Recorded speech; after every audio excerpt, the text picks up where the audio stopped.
After almost 2 months ng paggamit ko nitong Raptor Knight ay isi-share ko sa inyo yung mga nagustuhan ko dito at yung mga features nito.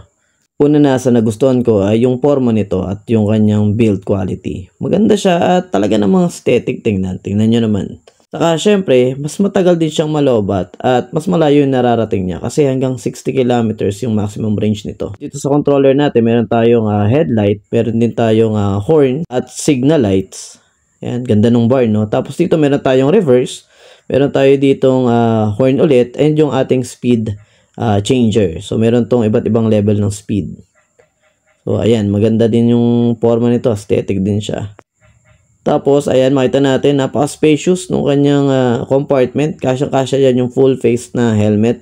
Tapos syempre yung digital panel natin na merong 3 speeds. Bale, malaking katipiran nga sa akin to dahil pumapasok ako at medyo malayo yung pinapasukan ko. Malaking tipid talaga siya. Madami na nga ding nagsabi na para daw talaga tong motor at napakaangas daw talaga ng pormahan.